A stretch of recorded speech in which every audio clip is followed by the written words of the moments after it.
Ladies and gentlemen, my name is Martin Fischer and I am very happy to welcome you today to the fifth part of the series Neighbouring Russia, hosted by the Friedrich-Naumann Foundation for Freedom. Previously, we have already looked at the Nordic countries, the Baltic states, Central and Eastern Europe, and Belarus. Today, we want to know what political reactions followed in Moldova to the Russian war of aggression on Ukraine. Russia aims to destabilize the Republic of Moldova, which could turn into a new trouble spot in Europe. The smoldering Transnistria conflict flares up due to the war in Ukraine and threatens the security of Europe. So I am very happy to give a warm welcome to our expert from today's event, Ms. Mariana Rață. Mariana Rață is an investigative and TV journalist from Moldova. She is the founder of the Alternative Media Association, which holds the license of the independent television station TV8.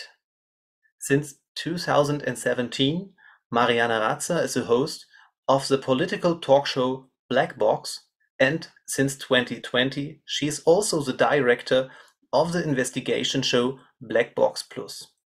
Both are broadcasted by TV8. In addition, Ms. Rață is the chairman of the board of directors of the Center of Independent Journalism in Moldova. Thank you very much for being with us today, Ms. Rață. Thank you very much, Mr. Fischer, for the invitation and the opportunity to speak about the challenges and problems of Republic of Moldova in front of this propagandistic war with Russia. The talk will be moderated by my valued colleague Raimar Wagner, head of our project office in Romania and the Republic of Moldova. Dear Raimar, thank you for your support, and the floor is yours. Thank you, Martin. Hello from Chișinău this time. We are a project based in Bucharest and in Chișinău, and we are running the Moldova and Romania office. Mariana is a good friend of the foundation. And so, Mariana, I start now with our first question to go directly in the topic, because to talk about Moldova in just 30 minutes is almost a task of impossibility. But we try to give our audience the best answers. Before the 9th of May last year, Moldovans worried whether Putin's army would attack Moldova. But Odessa, which is only a 2-hour drive from the capital Chișinău, did not fall, and the Russians were pushed back. In early February this year, Ukrainian President Zelensky told before the European Parliament of a plan by Russia that the Ukrainian Secret Service were said to have intercepted, which was about Moldova being destabilized.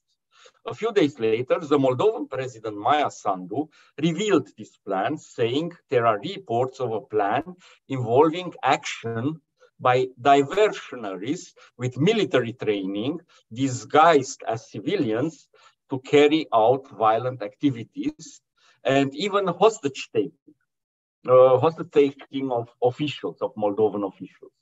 Indeed, we witnessed after this some violent protests on the streets. Even now on Sunday,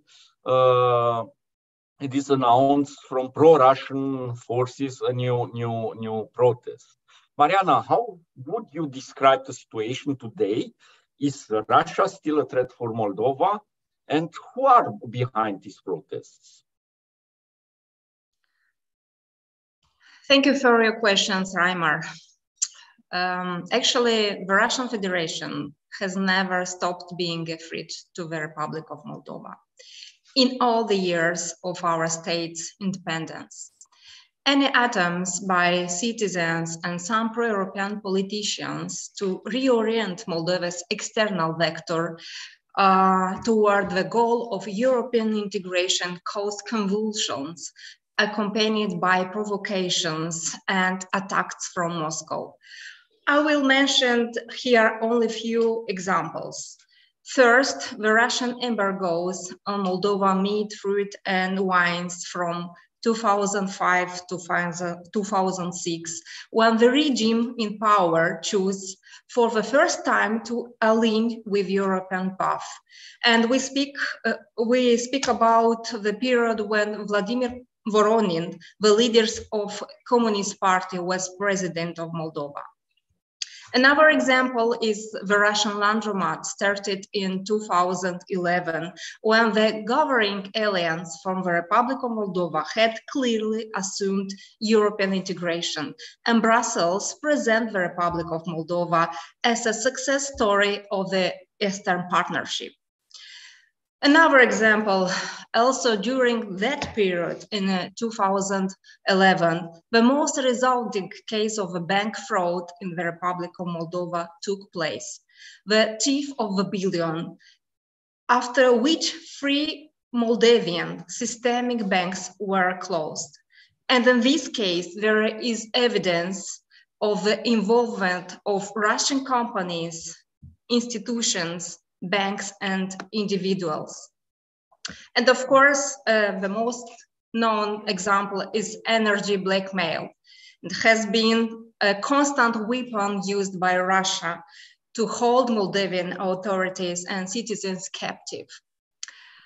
The Republic of Moldova is still full of agents of Russian influence. We speak about politicians, journalists, analysts, state officials, many of them respected in our society. And if we speak about from a media point of view, the Moldavian information space is in a big part controlled by Russian propaganda press. For example, we have in Moldova 70 television stations that broadcast or rebroadcast on the territory of the Republic of Moldova. 70% of them are Russian stations. Together with the political corruption fed and financed from Moscow, all these ingredients created a rather dangerous Molotov cocktail for the Republic of Moldova. And now, returning to the question about Russian destabilization plans intercepted by the Ukrainian intelligence services. In recent weeks, the intelligence service of Moldova and the border police have restricted the access to the Republic of Moldova several athletes or young people with good physical trainings, citizens of the Balkan states. In the start of this week, 90 young Moldavians returning from Turkey were interrogated by our intelligence service officers who claimed to have information that these young people participated in Turkey in trainings to prepare attacks and create destabilizations. All the elements of this destabilization plan lead to a party from Chisinau. You spoke about this party, shore party.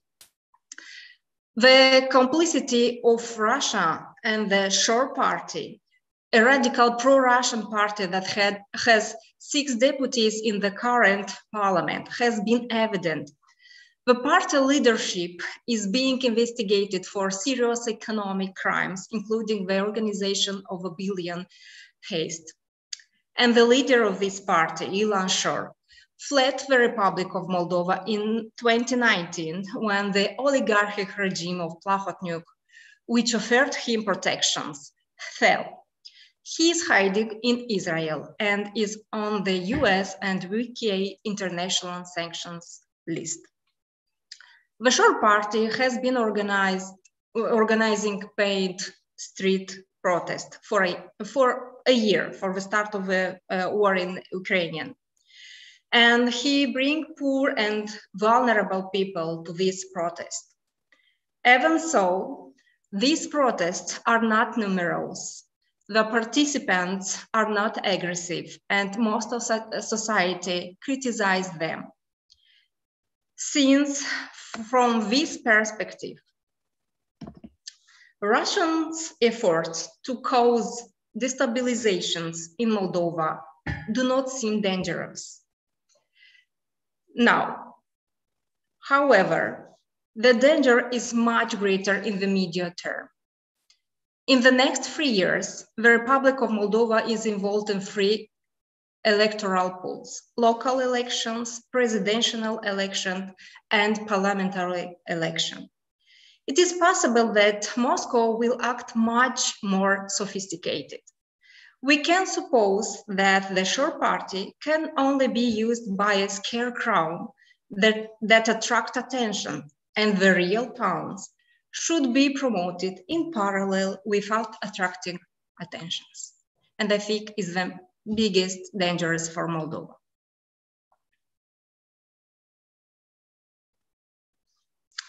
We don't hear you. Of course, always Zoom and the microphone. Yes, and we had some evolutions in Moldova, recent evolutions, witnessed even in Germany, of course. We had a change of government, and President Maia Sandu appointed, after the resignation of Prime Minister Natalia Gavriliță, I would say a forced resignation, her security advisor and Secretary General of the Security Council, Mr. Dorin Recean, as Prime Minister. On the other hand, the expected government reshuffle, it was in the society a demand to reshuffling the government on lack of performance, was not so big, but important ministries like energy and infrastructure, the justice, and the finance. It is a question why did this happen and what are the reasons for the change of the specific ministries. For our audience, the ruling party founded by President Maia Sandu has a big majority in the parliament, 63 seats from 101. It's one chamber parliament. So basically, it's an in-house change.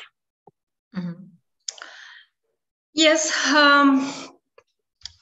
a resignation of Gavriliță government was expected since the end of last year. Okay. We spoke a lot in the end of the 2022 about this possibility. But in December 2022, a compromise was reached between President Maia Sandu and Prime Minister Natalia Gavriliță, which offered the possibility for the former government to continue its mandate at least until April 2023. Probably the destabilization plans obtained by the Ukrainian authorities, as well as several worrying events in the field of justice, what happened in the Republic of Moldova, hastened the processes and determined the emergency resignation of the former government.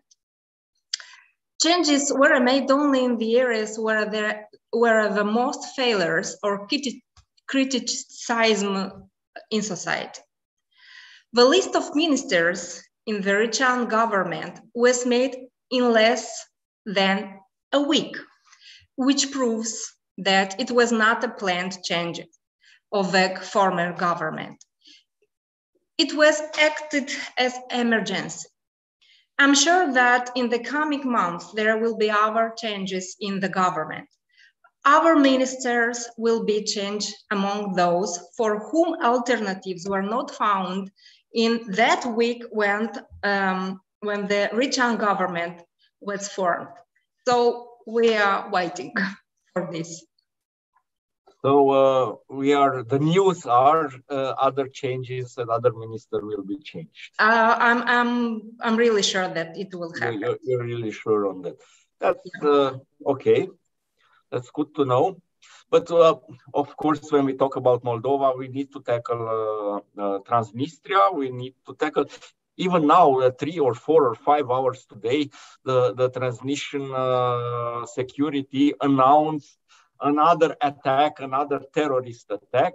I personally, I'm leading a delegation of German journalists here in Moldova, and we visited some colleagues of you from Zona de Securitate who are on Transnistria, and they told us that's just fake news and that's a strategy to raise attention. But to not tackle that, there are some serious issues because Russian President Vladimir Putin annulled on 20th of February a decree dating back to 2012, which in fact set out the guiding principles of the Russian Federation foreign policy. He annulled the document, including the fact that ways must be found to resolve the Transnistrian problem on the basis of respect for the sovereignty, territorial integrity, and neutrality status of the Republic of Moldova. Basically, he don't recognize anymore the sovereignty of Moldova. So what is happening now in Transnistria politically and economically is an attack. We always have these rumors, the Third Russian Army of the 1,500 and other 1,700 military stationed there. How big are these forces? What we do have in Transnistria? For the start, I need to say that Russian Federation has never respected the sovereignty and neutrality of the Republic of Moldova. In this sense, the fact that Putin canceled the decree of 2012 does not essentially change it in anything, with maybe the exception of the fact that probably the 5+2 negotiation format, which has been applied unsuccessfully since 2005 to resolve the Transnistria conflict, could finally be changed. I hope that it will be happened. Russia is part of this negotiation format for the start. The political and economic elites in Transnistria are not interested in destabilization today because they understand very well that this fact could provoke the intervention of the Ukrainian army there to restore public order. Since the beginning of the war in Ukraine, Ukrainian officials have often expressed their openness to help the Moldovan authorities to clean the Transnistria region of Russian soldiers. And our authorities denied this. The Russian army in Transnistria region today consists of 1,500 soldiers, and some of them guard the ammunition depots in the village of Kobasna, where there are currently about 22,000 tons of Soviet ammunition.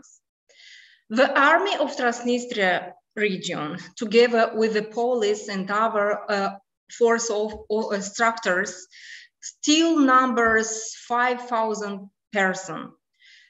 Today, the greatest danger in the region, in my opinion, is represented by the ammunition depots in Kobasna.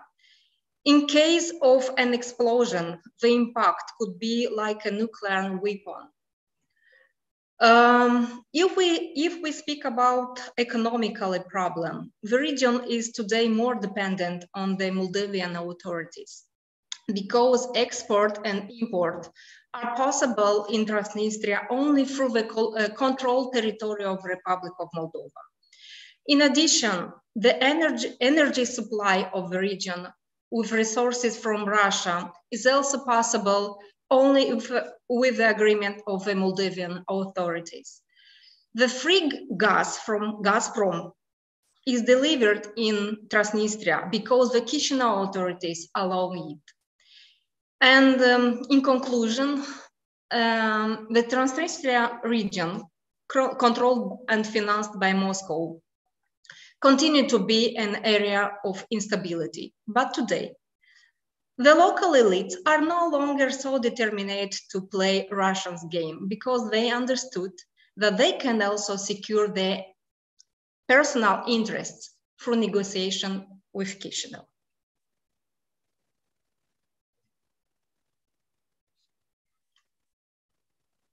To conclude, we have not an imminent threat now from Transnistria. The Transnistrians want to keep the status quo, but the status quo is not something which could please the Ukrainians or the Moldovan state. So it depends on the war how things will evolve. Yeah, of course.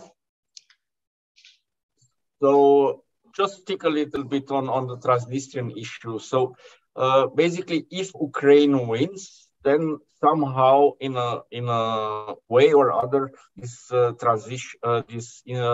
separatistic government will fall in Transnistria. It depends a lot of what has happened with the war in Ukraine. If Ukrainian army will win in this war, of course, Transnistria can have a future. It's clear that it's a territory of Republic of Moldova, and Russia, I think, cannot be able to control this territory to help them to exist and to finance them. Of course, if this war in Ukraine will be won by Russian army, you understand the future is not so good for all of us. Of course, not just for Transnistria, Moldova is in danger. How you said Moldova in Putin's vision, Moldova is part of the Soviet Union, of the former Soviet Union. Yes, and this was Russian opinion in all this time from the independence of Moldova.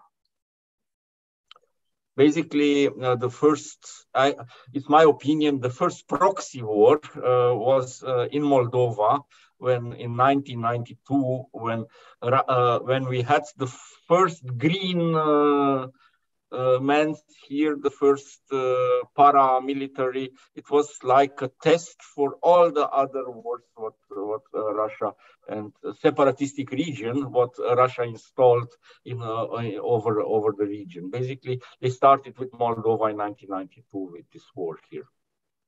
Yes, and their plan worked until today.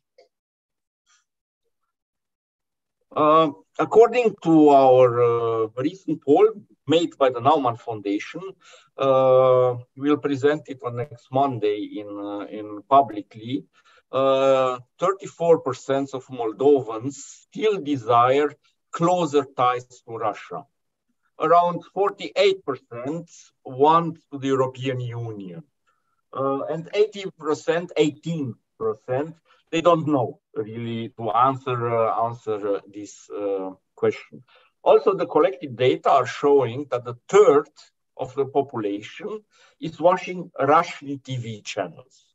Each time they turn on TV, they see via cable TV or so, they are falling in Russian TV channels. Television remains the most important medium for political information. But recently, the Moldovan government banished some Russian media channels. You are personally, literally in the TV business. You are running a TV station. And as you know, in Germany, we are very sensible on issues like freedom of speech, banning something. How would you now describe the landscape and the situation in the context of this hybrid warfare? Are, in your opinion, the government measures justified to close TV stations? And in the past, it was some news sites and online channels. My short answer is absolutely, but if to explain, as I said earlier, the Moldovan information space is dominated by Russian propaganda content. It is not just about content broadcasted in Russia. There are many media institutions that misinform and broadcast Russian propaganda, but in Romanian language.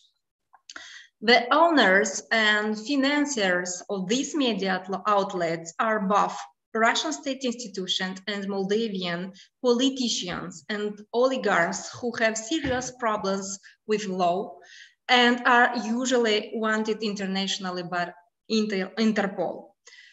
However, the problems that these media institutions cause in the Moldovan media market are systematic and much more serious. Unfortunately, these televisions and websites controlled by interest group close to Kremlin have very large audiences and absorb most of the advertising budgets. Moldovan business involuntarily finance the propaganda media in Moldova, and the independent press remained underdeveloped, forced to resort to grant and help from external partners from the West who support the democratization of Moldovan society. The suspension of the broadcast licenses of these 6 television stations that promote propaganda and disinformation in the interest of Russia was long awaited by society. These TV stations have been sanctioned many times by the Audiovisual Council for disinformation and promoting Russia's war of aggression in Ukraine. It was justified to suspend the licenses, but unfortunately, again, this suspension had no effect. The teams from these TV stations started broadcasting propaganda content to other TV stations, bought by their owners immediately after the suspensions.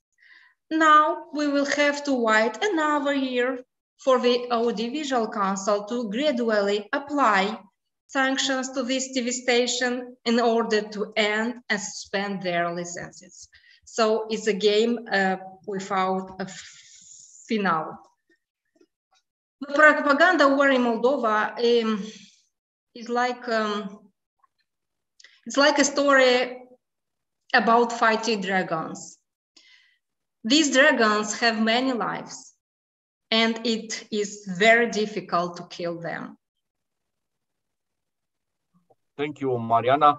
Just for our audience, the TV8 channel is one of these pro-European and pro-democratic channels from Moldova, who is making real valuable news. And we have in our chats a question that rely on maybe on the new association agreement that Moldova is entering to enter the EU.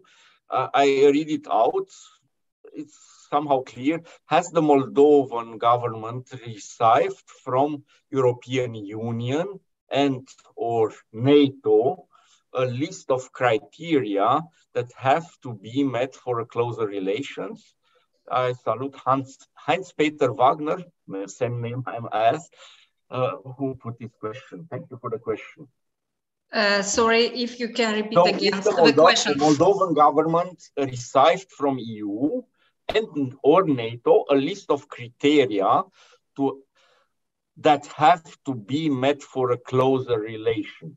I believe the criteria are the EU association criteria. I don't know if we received some criteria, but we received some a list of conditions that we need to put in reality to be closer than closer to European Union. We speak about 9 criteria, 9 conditions. 5 are about justice and about fight against corruption in Moldova. And in May or April is the deadline when the Republic of Moldova needs to give to European Union a report about what they do to apply these conditions. Yeah, thank you. A last question before we end is Christina Englen-Kemmerzeel. Thank you for an interesting talk. Thank you, Christina. I wonder how the refugees and migration from Ukraine into Moldova has affected Moldovan public opinion about Russia. Unfortunately not. I expect that this big number of refugees from Ukraine will change the opinion of Moldavian people about what is Russian, who is Russia, and what Russia do in Ukrainian. But Moldavians are very very friendly when they need to help somebody who have big problems. That because when the start of the war, Moldovan people were very open to help Ukrainian people who leave their country because of the war. But Russian propaganda in media spaces and promoted by Russian politicians are very big and very influential in our country. That because these refugees from Ukraine changed in very small part of opinion of our people about who is Russia and who is and what is happened in Ukraine. Yeah. Moldovan society is still divided in, but how I said, half of Moldovans are now for the European Union. 18% don't know. The rest of them still want more Russian ties. Mariana, thank you again for this answer and being with us and the audience. And before I close, I just want to make the announcement for the next interview that we're on the next Thursday on 16th of March from 5 p.m. And it will be about Turkey. Turkey after a Russian full-scale attack on Ukraine. It will our invited guest is Professor Dr. Sinem Akgül, I don't know, Achmeshe, Chair Department of International Relations of the Kadir Has University in Istanbul. He will give us an insight, and the discussion will be moderated by my colleague Beate Appelt, the project director for Turkey at the Friedrich-Naumann Foundation for Freedom. That said, thank you again for your patience. Hopefully it was interesting for you, and thank you again. Have a nice evening, all of you. Bye.